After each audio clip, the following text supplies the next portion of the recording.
So here we are cutting the roof off the cab of the Ranger. I'm just using an angle grinder with a thin cutoff wheel to get through the outer structure, and then switching over to the Sawzall to get the inner structure. Overall, it came off pretty easy. It didn't take real long. Here in a second, you'll see Tony climb up into the cab. He's just holding it up, so when I make the last cut, it doesn't just fall off the truck. Forward.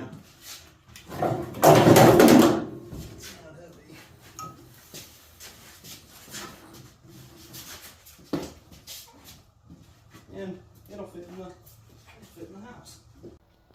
Over the weekend, I made some pretty big steps on the Ranger. For being honest, I wasn't expecting it to get this in depth when I started the build. The entire roof of the cab is gone. I figured that was the best way to allow me to get to the entire roll cage and have the least amount of body work. My other option was to just basically cut giant holes in all the corners of the cab, and I wasn't really sure on how I felt about that. So right now I just have it held up by my engine hoist. It's not super stable, but once I get these back pieces in, it'll sit on the frame and it'll sit pretty good. I've got this bracket made up that's just bolted to the top of my engine hoist, so I can raise and lower the cage as necessary. My next big thing I think is going to be to get this back wall started. So I've got the two C-pillars just laid in there right now. I'm going to pull them back out, and I'm going to do basically the bottom half. I'm going to show you guys on the instruction book kind of what I'm thinking here.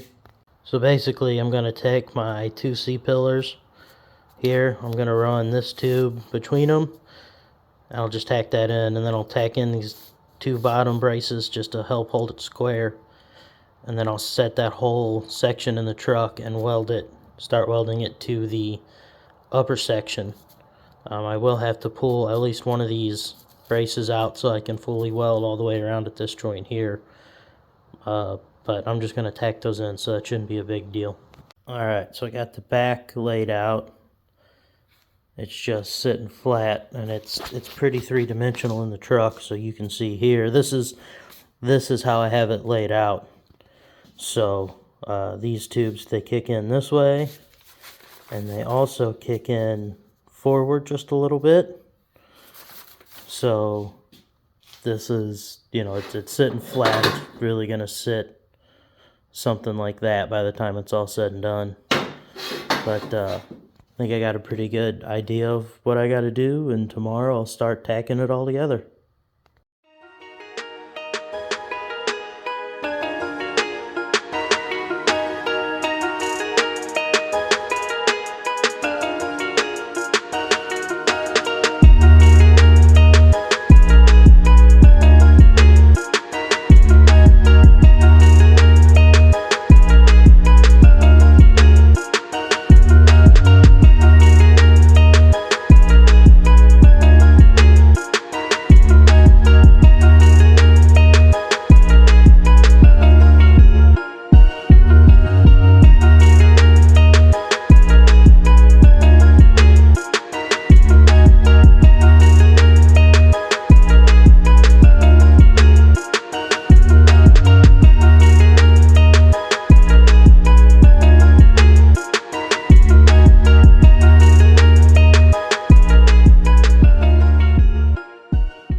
Today I got the lower half of the back wall tacked together, and I've got it tacked to the upper section so I can keep it all nice and square. I still have to come in and do the top half there in the back window. There's a bar that comes down to that center section, and then it'll V and come back up to that corner. I got the cage kind of resting where it needs to sit for now. I am going to have to come in here and trim more of this back out so I can slide the whole cage back and get a little bit more clearance to the firewall up here.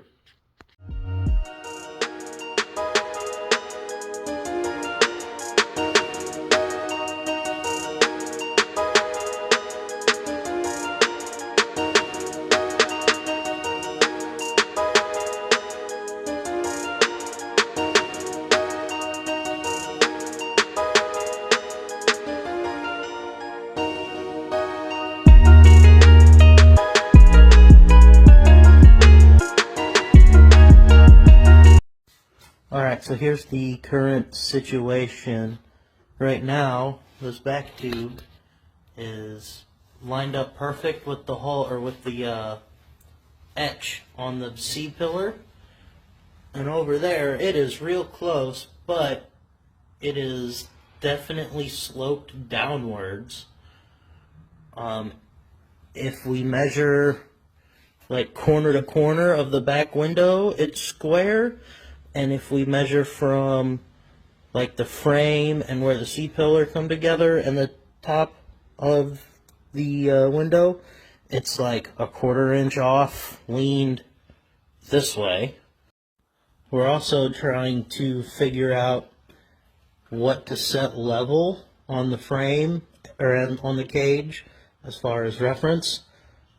I think what I might do is weld the A-pillar. I'll just tack it to that outrigger, and then make sure that that outrigger and the top of the A-pillar are level, or like parallel, and then I can raise and lower the cage to try to get everything squared up. But I'm not sure what that's going to do to the back, because I can't, like where it's sitting is where it's going to have to be, because it'll lift it up off the frame. And right now, to get everything level, we're lifting that corner like a 1/4 inch off of the frame. Alright, so I think I've decided on getting the A-pillar lined up with that outrigger down there, tacking it in place, and then I'll come through and put the C-pillar in through that hole from the outrigger up to the top of the A-pillars on both sides, and that will put the roof, like the A-pillar roof bar, in the correct orientation in relation to the outrigger. And then I will be able to set the height based on the this back tube, the C-pillar, and I might have to cut some tacks off and reorient some stuff here and kind of re-square it up. But I think that's the plan for tomorrow. Alright, the A-pillar down tube is connected to the outrigger. I'm going to tack that in place.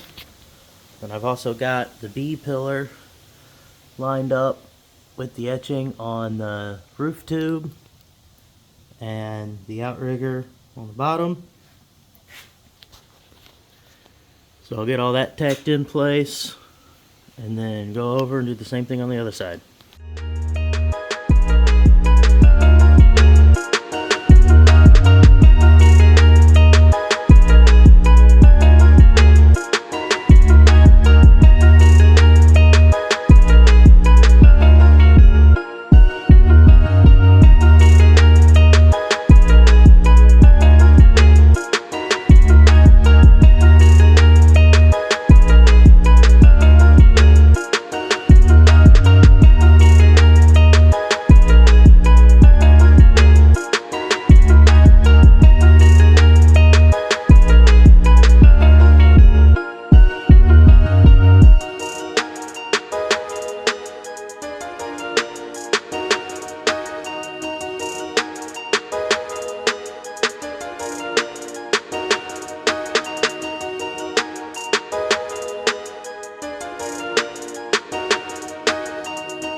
Alright, so I've got the B-pillars back in. I had to rotate them a little bit to get everything to line up.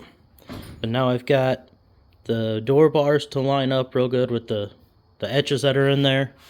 The secondary A-pillars, or at least that's what I'm going to refer to that as, they line up with their marks on both sides. The only issue I'm having now is between the B and the C pillar, there's a tube that runs like from here to here, and then one that comes down to this circle down here, and they're long on both sides. So I think the back wall is leaned, the bottom is leaned forward.